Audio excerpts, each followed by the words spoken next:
그 모든 시작이 값이 너무 싸서 사온 작은 반다지 하나였다는 겁니다.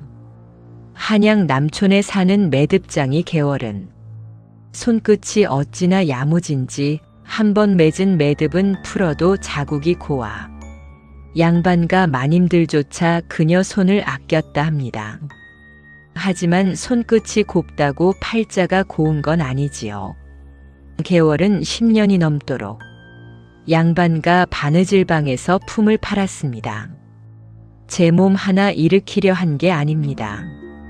죽은 아비가 남긴 빚, 그 빚문서를 모조리 없애기 위해서였지요. 하루 벌어 하루 먹기 빠듯한 세상에서 10년 넘게 빚을 갚았으니 그 세월이 얼마나 질기고 고됐겠습니까? 그러던 어느 날 마침내 마지막 푼돈까지 건네고 빚문서가 찢기는 소리를 들었을 때 개월은 웃지도 울지도 못했다고 합니다. 개월아, 그간 수고가 많았다. 이제는 내 팔자, 내 손으로 다시 맺어보아라. 마님은 개월에게 낡은 비단 조각 몇 필과 은비녀 하나 그리고 작은 반다지 하나를 내어주었습니다. 큰 재산은 아니어도 오랫동안 빚에 눌려 살던 개월에게는 그것만으로도 새 살림의 시작처럼 보였지요. 아이고, 개월이 이제야 사람 노릇하겠네. 그 손재주면 혼사집이고 잔치집이고 줄을 설 게다. 허나 이상하지요. 남들은 자유라 했건만 개월은 그날부터 도리어 더 바빠졌습니다.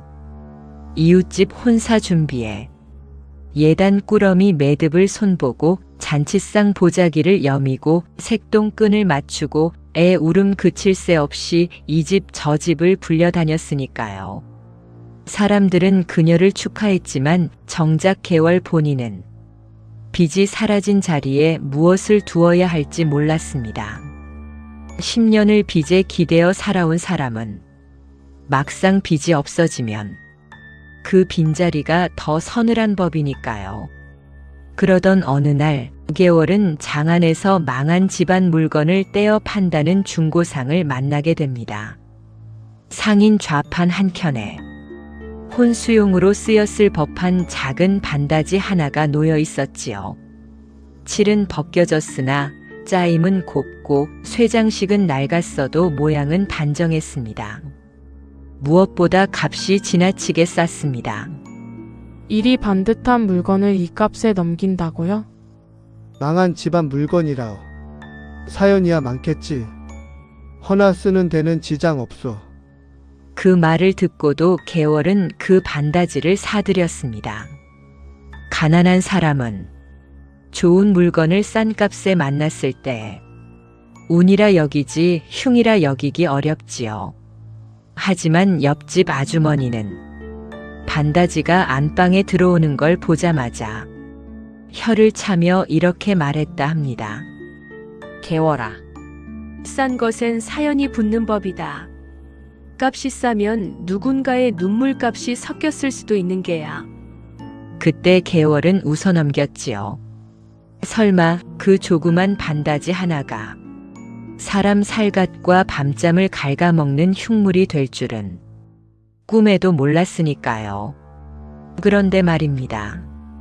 그 반다지가 안방에 들어온 뒤로부터 개월의 잠은 더는 사람의 잠이 아니게 됩니다. 며칠 뒤 개월은 먼 친척댁 홀례에 다녀왔습니다. 온종일 서서 손님 맞고 매듭 잡고 비단치마 끝단까지 정리했으니 몸이 천근만근이었지요. 집으로 돌아온 개월은 적삼만 대충 갈아입고는 방에 들어가 그대로 쓰러지듯 잠들었습니다. 그런데 새벽녘 같이 사는 올케가 비명을 지르며 개월을 흔들어 깨웁니다. 아가씨, 아가씨, 이게 무슨 꼴이오? 대체 어쩌다 일이 됐소?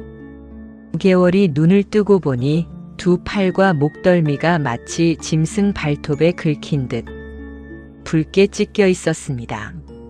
손등엔 마른 피가 엉겨 붙어 있었고 이불과 적삼 소매 끝에는 밤새 번진 피가 얼룩져 있었지요. 허나 더 무서운 것은 그 모든 일에 대해 9개월 자신은 아무 기억도 없었다는 겁니다. 내가 이랬다고요? 아니, 난 잠만 잤는데 난 아무것도. 꿈이라도 꾸었소? 뭐가 붙은 건 아니오? 사람이 제 몸을 이렇게 만들어 놓고 모를 수가 있단 말이오? 급히 의원을 불렀습니다. 의원은 상처를 살피고 맥을 짚고는 열이 있는지 종기가 있는지 벌레에 물린 자국인지 살폈으나 아무리 보아도 딱 맞는 병명이 없었습니다. 열독도 아니고 종창도 아닙니다. 일단 침을 놓고 약을 써봅시다. 긁지 않게 손을 묶는 것도 방도이긴 하나. 허나 침도 약도 부적도 시원치 않았습니다. 낮에는 그럭저럭 버틸만 했습니다. 조금 가렵고 조금 따갑고 참을만 했지요. 문제는 밤이었습니다. 해가 지고 방안이 어두워질 무렵이면 9개월은 몸을 웅크린 채 이를 악물었습니다. 마치 살간 밑으로 보이지 않는 무언가가 우글우글 기어다니는 듯 했기 때문입니다. 옳게. 살 밑으로 개미가 수천 마리 들어온 것 같소. 파내고 싶어, 긁어내고 싶어. 처음엔 참아보려 했습니다. 손을 꽉 쥐고 이를 깨물고 방 기둥에 이마를 박아가며 버텼지요. 하지만 어느 순간부터는 자신도 모르게 손이 움직였습니다. 목을 긁고 팔을 긁고 가슴께를 긁고 손톱 아래로 피가 차오를 때까지 긁었습니다. 올케가 붙들고 말려도 소용이 없었습니다. 꼭 다른 사람 몸을 대신 긁는 것처럼 9개월의 손은 멈출 줄을 몰랐지요. 피 따갑고 사람이 풀어지더니 탈이 났다더라. 아니면 흉한 물건이라도 들인 게지. 그 반다지 말이요. 망한 집안 물건이라지 않았소. 사람 입이라는 게 그렇습니다. 사정을 몰라도 말은 만들고 사실이 없어도 흉흉한 그림자는 금세 커지지요. 귀신이 붙었다. 혼사 못 치른 처녀의 원혼이다. 남의 고통은 구경거리가 되고 설명 안 되는 일은 곧장 흉사가 됩니다. 9개월은 낮엔 사람들 눈을 피해 고개를 숙였고 밤엔 제사를 피해 손을 숨겼습니다. 허나 아무리 숨어도 밤만 되면 어김없이 가려움은 찾아왔습니다. 그리고 그 밤들 가운데 한 번은 개월이 정말로 죽을 마음으로 술을 들이켜게 되는 밤이 찾아옵니다. 가려움이 극에 달한 어느 밤이었습니다. 9개월은 거의 울다 못해 정신이 반쯤 나가 있었습니다. 몸은 온통 벌겋게 뒤집히고 손톱마다 피가 엉겨 붙었지요. 올케도 지쳐 잠든 뒤 9개월은 혼자 등잔불 아래 앉아 온몸을 떨며 방안을 둘러보았습니다. 그때 눈에 들어온 것이 반다지 위에 올려둔 약주 한 사발이었습니다. 약 타 먹으라고 들여놓은 술이었지요. 이러다 죽으나 저러다 죽으나 오늘 밤만 좀 잠들게 해주면 좋겠다. 그녀는 거의 자포자기한 심정으로 약주를 단숨에 들이켰습니다. 그리고 얼마 지나지 않아 참으로 기이한 일이 벌어졌지요. 벌겋게 달아오르던 살이 서서히 식기 시작한 겁니다. 뼛속까지 파고들던 가려움이 거짓말처럼 잦아들었습니다. 손끝이 느슨해지고 턱이 풀리고 눈꺼풀이 무겁게 내려앉았지요. 그날 밤 개월은 오랜만에 피를 보지 않고 잠들었습니다. 허나 그것은 평안이 아니었습니다. 술 기운이 깨어나는 순간 괴로움도 함께 되살아났으니까요. 술이 깨자 다시 살이 뒤집혔고 다시 손톱이 피를 불렀습니다. 그날 이후 개월은 알게 됩니다. 제 몸이 조용해지는 때는 오직 술 기운이 남아있을 때뿐이라는 사실을. 아가씨, 이러다 술에 의지하면 몸을 더 버립니다. 몸이야 벌써 망가졌어. 하룻밤만이라도 덜 긁고 살 수 있다면 독이라도 마시겠으며. 그 말은 과장이 아니었습니다. 5개월은 점점 술을 찾게 되었고 술독에 의지해서야 겨우 눈을 붙일 수 있었습니다. 하지만 이상하게도 술이 늘수록 집안의 기척도 늘기 시작했습니다. 처음엔 아주 작았지요. 마치 은비녀 2개가 나무 속에서 살짝 스치는 듯한 소리. 짤깍, 짤그락, 짤깍. 5개월은 취한 눈으로 반다지를 바라봤습니다.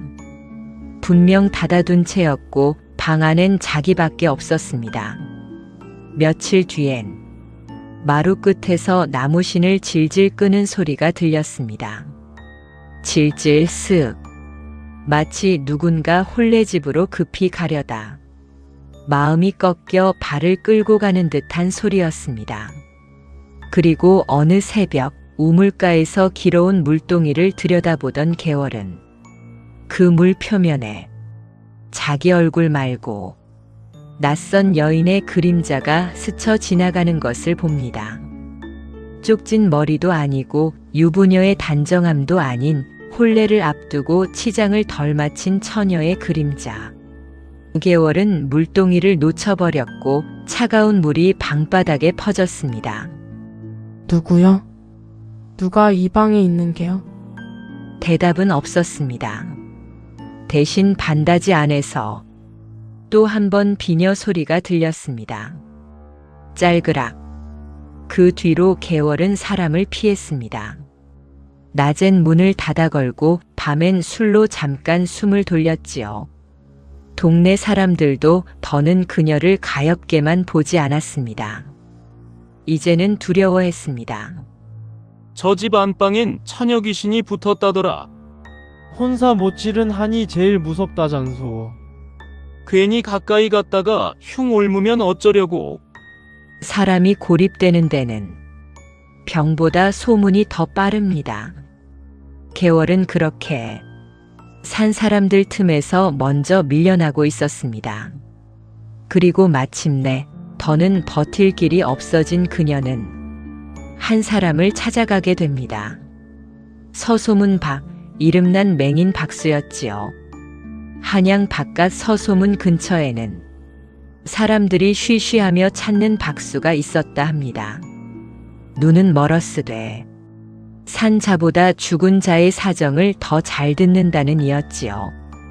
개월은 망설이다가 마침내 그를 찾아갑니다.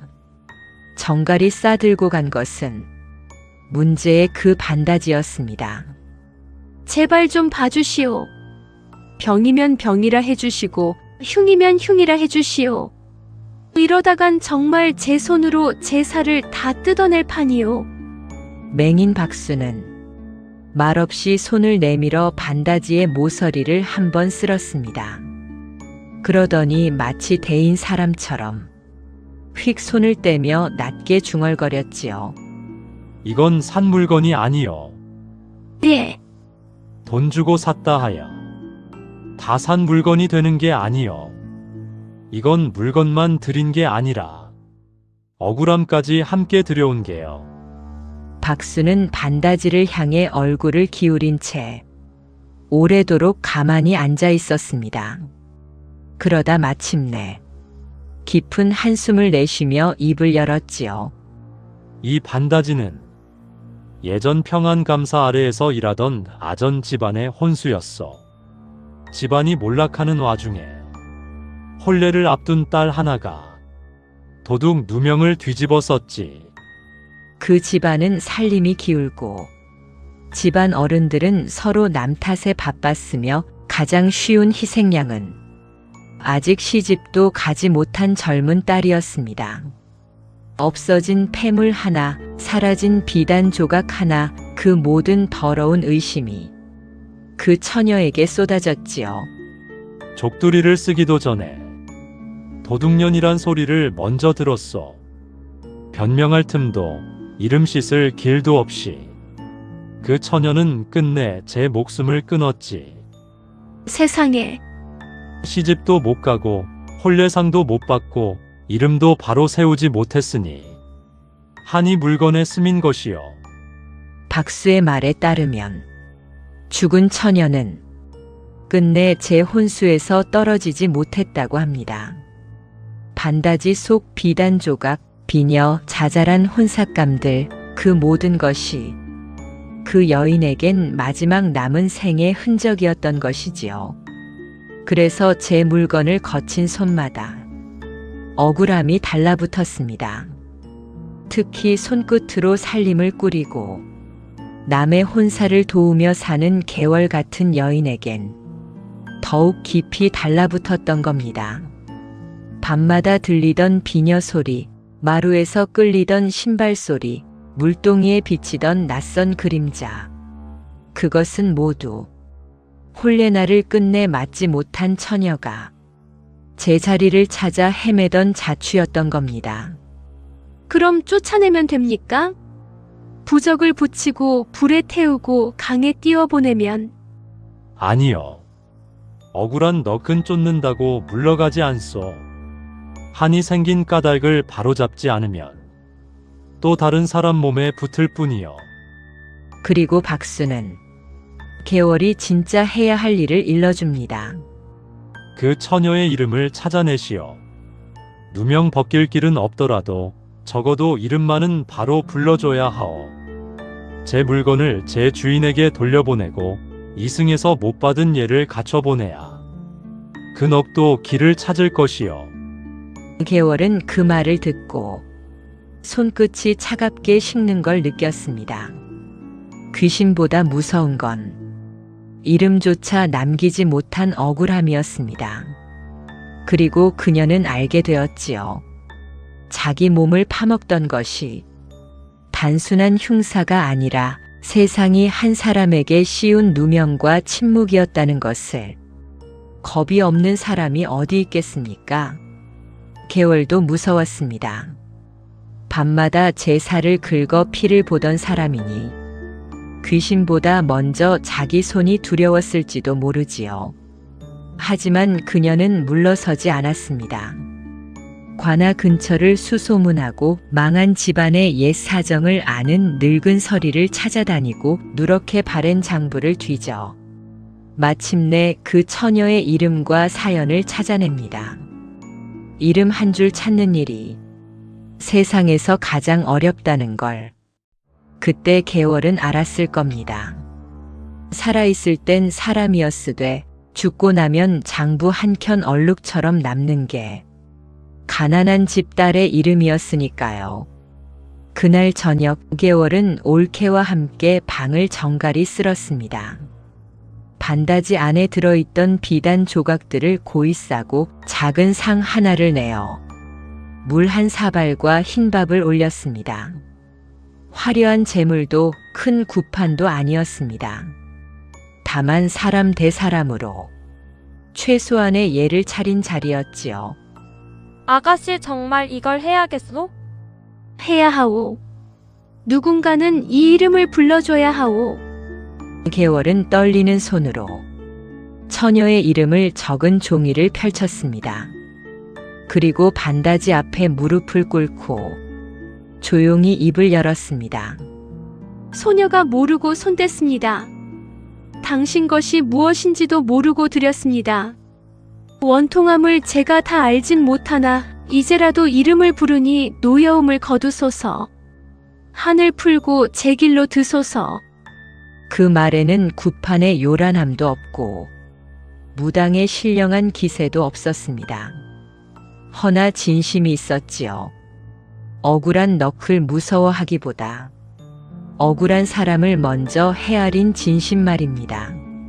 9개월은 처녀의 이름이 적힌 종이를 불에 붙였습니다. 가느다란 불길이 종이를 학더니 곧 연기가 되어 위로 올라갔습니다. 그리고 그 순간 방 안이 아주 잠깐 말로 하기 어려운 고요에 잠겼다고 합니다. 짤그락거리던 비녀 소리도 마루 끝에 질질 끄는 발소리도 누군가 숨을 죽이고 서 있던 기척도 모두 멎었습니다. 그날 밤 개월은 처음으로 술 한 모금 마시지 않고 잠들었습니다. 그녀는 혹시라도 또 손이 움직일까 두 손을 꼭 포개고 누웠지만 이상하게도 몸은 조용했습니다.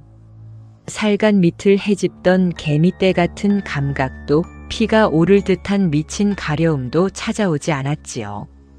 새벽 닭이 울고 희끄무레한 아침빛이 방문 틈으로 스며들 때 개월은 조심스레 눈을 떴습니다. 두 팔에는 지난밤까지의 피딱지만 남아있을 뿐 새 상처는 하나도 없었습니다. 반다지도 고요했습니다. 그 안에서는 더는 아무 소리도 나지 않았습니다. 아가씨 오늘은 괜찮으시오? 괜찮소. 정말로 괜찮소. 그 뒤로 개월의 병은 서서히 가라앉았습니다. 술도 끊을 수 있었고 사람들 앞에도 다시 나설 수 있게 되었지요. 허나 그녀는 이전과 같은 사람이 아니었습니다. 세상 무서운 줄 몰랐던 게 아니라 무엇이 정말 무서운지 알게 된 사람이 되었지요. 훗날 그 일을 두고 개월은 이렇게 말했다고 합니다. 조선 팔도 무서운 게 귀신만은 아니더이다. 사람 입과 빈문서가 더 독하고 억울한 이름 하나가 산 사람 살갑까지 파먹는 법이니 듣고 보면 귀신 이야기 같지만 가만 생각하면 살아있는 사람들 이야기이기도 하지요. 누명 씌우는 입, 모른 척 덮어버리는 집안, 망해도 끝내 약한 사람부터 삼키는 세상. 그 모든 것이 한 여인의 이름을 지웠고 지워진 이름은 결국 반다지 속의 한으로 남았습니다. 그래서 남촌 사람들은 그 뒤로 오래도록 서로를 타일렀다 합니다. 사연 모를 물건은 값이 아무리 싸도 쉽게 들이지 말라고. 그리고 세상에 떠도는 억울한 이름은 함부로 묻어두지 말라고. 묻힌 이름 하나가 언젠가 산 사람 밤잠까지 물어뜯을 수 있으니 말입니다. 여러분은 어떻게 생각하십니까? 정말 무서운 것은 반다지에 붙은 너키였을까요? 아니면 한 사람의 이름을 지워버린 세상의 모진 잎들이었을까요? 오늘 이야기가 기이하고 서늘하셨다면 다음 야담에서도 사람보다 더 사람 같은 한과 사연을 들고 돌아오겠습니다. 구독, 좋아요 부탁드립니다. 감사합니다.